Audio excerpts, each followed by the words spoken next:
அவங்க வந்து கிளாமரா வந்து எல்லாரும் ரசிக்கணும்னு நெனைக்கிறவங்க, எப்படி வந்து ஒரு பெர்சன் ரசிக்கணும்னு நெனைப்பாங்க? சை. சேலாம் கிடையாது. அவங்க அது சூப்பரா போயிட்டுருக்காங்க. நீங்க எந்த ஊர்லங்க இருக்கீங்க? ஒருத்தவங்க பார்த்து ரசிக்கிறதுக்கு எதுக்குங்க பேஜ் ஓப்பன் பண்ணணும்? வீட்லயே ஓப்பன் பண்ணிக்கலாமே எல்லாத்தையும். பப்ளிக்ல வந்து பேஜ் ஓப்பன் பண்ணணும்னு அவசியம் இல்ல. அவங்க என்ன சொல்றாங்கன்னா, நான் கிளாமரா வந்து போஸ்ட் போடுறேன். உனக்கு என்ன பார்க்கணும் ஆசை இருந்துச்சுன்னா, ரூ. 350 கட்டிட்டு நீ என் பேஜுக்குள்ள வா. நான் ம். உனக்கு என்னோட ஃபோட்டோஸ் எல்லாம் காமிக்கிறேன்றாங்க. இது ஒரு பொழப்பு. ஆமா, இது அவங்களே சொல்லியிருக்காங்க. அவங்களோட பாய் ஃப்ரெண்ட் தான் இப்படி வந்து பேஜ்லாம் ஓப்பன் பண்ணியே குடுத்ததாம். இது வந்து அவங்க ஒரு இன்டர்வியூல அவங்களே சொல்லியிருக்காங்க. அப்போ நீங்க பாருங்க.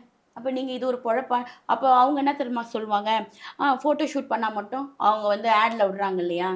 அதுல எங்களுக்கு மொத்தமா பேமெண்ட் குடுக்குறாங்க. இதுல நாங்க கொஞ்சம் கொஞ்சமா பேமெண்ட் வாங்கிக்கிறோம். அப்படிதான் சொல்லுவாங்க. ம். இப்போ ஒரு ஃபோட்டோ ஷூட் பண்ணா ஒரு 1,00,000 2,00,000 தருவாங்க.